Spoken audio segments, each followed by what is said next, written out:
नमस्कार विद्यार्थी मित्रांनो, मी प्राध्यापक विशाल सूर्यकांत कांबळे तुम्हा सर्वांचे मैत्रीय कॉमर्स अकॅडमी मध्ये हार्दिक स्वागत करतो. मित्रांनो, आज या व्हिडिओमध्ये आपण difference between single entry system and double entry system या महत्त्वाच्या विषयावर सविस्तर चर्चा करणार आहोत. तुमच्या एक्झामच्या दृष्टीने अतिशय महत्त्वाची अशी शॉर्ट नोट या क्वेश्चनवर आधारित येऊ शकते.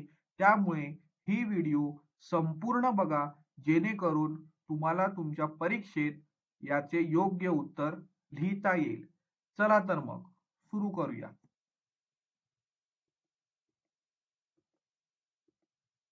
Point number 1, meaning. Single entry system is an incomplete system of accounting where only one aspect of transaction is recorded. मित्रांनो, सिंगल एंट्री सिस्टीम ही एक अकाउंटिंग सिस्टीम आहे जी अपूर्ण असते. आता ह्याला अपूर्ण का म्हणतात? कारण फक्त एकच अस्पेक्ट त्याच्यामध्ये रेकॉर्ड केला जातो.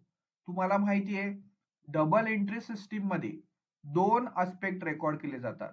Every transaction have minimum 2 effects, debit and credit. परंतु सिंगल एंट्री सिस्टीम मध्ये फक्त एकच अस्पेक्ट विचारात घेतला जातो, त्यामुळे त्याला सिंगल एंट्री सिस्टीम असे म्हणतात. Double entry system is a complete system. So double entry system ही एक पूर्ण कंप्लीट सिस्टीम ऑफ अकाउंटिंग आहे where both aspect of every transaction are recorded. So both aspect म्हणजेच मी तुम्हाला मगाशीच थोड्या वेळापूर्वी सांगितलं, every transaction have minimum 2 effect, debit and credit. So दोन्ही गोष्टी ह्या कन्सिडर केल्या जातात. Next, point number 2, recording. In single entry system, usually only personal accounts and cash transaction are recorded. Single entry system मध्ये मित्रांनो, पर्सनल अकाउंट म्हणजेच वैयक्तिक खाते आणि कॅशशी संबंधित ट्रान्झॅक्शन म्हणजेच इनफ्लो आणि आउटफ्लो या गोष्टी जास्त करून रेकॉर्डेड केल्या जातात. आणि double entry system, all accounts like personal, real and nominal are recorded. So double entry system मध्ये पर्सनल अकाउंट सुद्धा रेकॉर्ड केले जातात, रियल अकाउंट सुद्धा केले जातात, त्याचबरोबर नॉमिनल अकाउंट सुद्धा रेकॉर्ड केले जातात. Next, point number 3, debit and credit. In single entry system, debit and credit are not properly followed. मगाशी मी तुम्हाला ऑलरेडी सांगितलेलं आहे, single entry system is a incomplete record. Incomplete record असल्यामुळे त्याच्यामध्ये फक्त एकच आस्पेक्ट रेकॉर्ड केला जातो. डेबिट क्रेडिटचे रूल प्रॉपरली फॉलोड केले जात नाहीत. In double entry system, every transaction have 1 debit and 1 credit. परंतु डबल एंट्री सिस्टीम मध्ये प्रत्येक ट्रान्झॅक्शनला एक डेबिट इफेक्ट असतो तर दुसरा क्रेडिट इफेक्ट असतो. नेक्स्ट, पॉइंट नंबर 4, ॲक्युरसी, अचूकता. तर मित्रांनो, सिंगल एंट्री मध्ये एकच इफेक्ट दिला जातो, त्यामुळे त्याच्यामध्ये ॲक्युरसी नीट तुम्हाला चेक करता येत नाही. Accuracy of accounts can not be check in single entry system. Accuracy can be check with the help of a trial balance. परंतु डबल एंट्री सिस्टीम मध्ये जर्नल एंट्रीज पास केल्या जातात, त्याची पोस्टिंग लेजर अकाउंट मध्ये होते आणि त्या लेजरचे जे काय फायनल बॅलन्सेस असतात त्या बेसवर ट्रायल बॅलन्स तयार केला जातो आणि ट्रायल बॅलन्स डेबिट आणि क्रेडिट नेहमी टॅली होतं, त्यामुळे ॲक्युरसी आपल्याला मोजता येते. मित्रांनो, लक्षात घ्या. Next, point number 5, profit or loss, नफा किंवा तोटा. In single entry system, correct profit or loss can not B calculated. Single entry system हे एक अपूर्ण रेकॉर्डिंगची पद्धत असल्यामुळे जो काय प्रॉफिट ऑर लॉस काढला जातो तो 100% करेक्टच आहे असं खात्रीशीर सांगता येत नाही. परंतु डबल एंट्री सिस्टीम मध्ये अकाउंटिंगचे सगळे नियम फॉलो केले जातात, अकाउंटिंग स्टँडर्ड फॉलो केले जातात, प्रिन्सिपल फॉलो केले जातात आणि त्या बेसवरती सगळे ट्रान्झॅक्शन रेकॉर्ड होतात. त्यामुळे accurate profit or loss can be calculated. त्यामुळे डबल एंट्री सिस्टीम मध्ये अचूक असा प्रॉफिट म्हणजेच नफा किंवा तोटा आपल्याला कॅल्क्युलेट करता येतो. Point number 6, balance sheet. Balance sheet म्हणजेच ताळेबंद.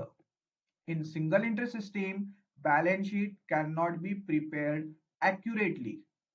सिंगल एंट्री सिस्टीम मध्ये बॅलन्स शीट म्हणजेच ताळेबंद ॲक्युरेटली म्हणजे अचूक पद्धतीने प्रिपेअर करता येत नाही. मग सिंगल एंट्री सिस्टीम मध्ये काय करतात, तर बॅलन्स शीट सारखीच असणारी स्टेटमेंट ऑफ अफेअर प्रिपेअर केले जातात. त्याला स्टेटमेंट ऑफ अफेअर का म्हणतात, कारण बॅलन्स शीट ही नेहमी टॅली होते. Asset side is equal to liability side.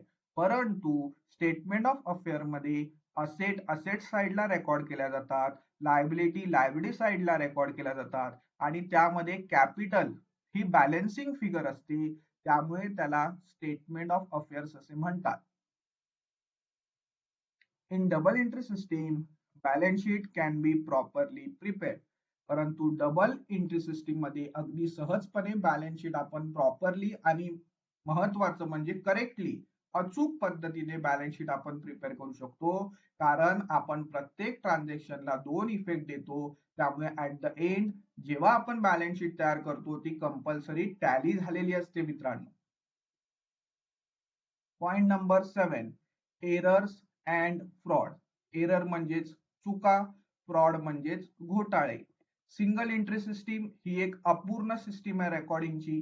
त्यामुळे in single entry system errors and frauds are difficult to detect. त्यामुळे सिंगल एंट्री सिस्टीम मध्ये झालेल्या चुका किंवा घोटाळे शोधून काढणे हे तसं डिफिकल्ट आहे मित्रांनो. परंतु डबल एंट्री सिस्टीम मध्ये आपण सगळे डेबिट क्रेडिटचे नियम फॉलो करतो. त्यामुळे in double entry system errors and frauds can be easily detected. तुम्ही झालेल्या चुका किंवा फ्रॉड म्हणजेच घोटाळे लगेच तुम्ही शोधू शकताय. Next point number 8, suitability. Single entry system नक्की कुणाला सुटेबल आहे, तर मित्रांनो सिंगल एंट्री सिस्टीम ही स्मॉल बिझनेसेस जे छोटे छोटे बिझनेस आहेत त्यांना ही सुटेबल आहे. ज्यांना अकाउंटिंगचं प्रॉपर नॉलेज नसतं ते सिंगल एंट्री सिस्टीम फॉलो करतात. परंतु double entry system is suitable for large and medium businesses. Double entry system मोठ्या ऑर्गनायझेशनसाठी मोठ्या बिझनेससाठी उपयुक्त आहे आणि डबल एंट्री सिस्टीम साठी अकाउंटिंगचं प्रॉपर नॉलेज असणं गरजेचं आहे, हे तुम्ही लक्षात घ्या. Next point number 9, legal acceptance. कायदेशीर मान्यता. या दोन्ही अकाउंटिंगच्या सिस्टीम आहेत, परंतु कायदेशीर मान्यता सिंगल एंट्री सिस्टीमला नाहीये मित्रांनो. कारण सिंगल एंट्री सिस्टीम हे incomplete recording of books of accounts आहे. त्यामुळे त्याला कायदेशीर मान्यता नाही. Not accepted by law authorities. So single entry system कुठेही ऍक्सेप्ट केल्या जात नाही. सो त्याला कायदेशीर ऍक्सेप्टन्स नाहीये मित्रांनो. परंतु डबल एंट्री सिस्टीम मध्ये सगळे अकाउंटचे नियम, rules and regulation, standards, principles follow केले जातात.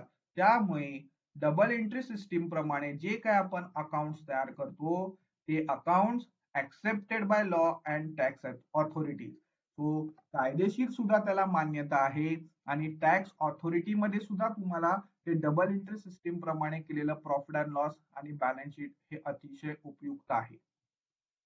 मित्रांनो पूर्ण व्हिडिओ तुम्ही नक्की बघितली असेल आणि याचा तुम्हाला तुमच्या होणाऱ्या एक्झाम मध्ये नक्की फायदा होईल याची मला पूर्ण खात्री आहे.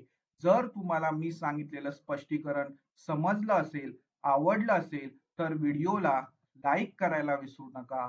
त्याचबरोबर शेअर करा, कमेंट सुद्धा करा आणि चॅनलला जर अजूनही सबस्क्राईब केलं नसेल तर नक्की सबस्क्राईब करा मित्रांनो.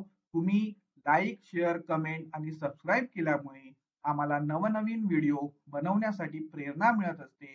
त्यामुळे नक्की तुम्हाला व्हिडिओ आवडत असतील तर चॅनलला लाईक आणि सबस्क्राईब करायला विसरू नका मित्रांनो. धन्यवाद. थँक्यू.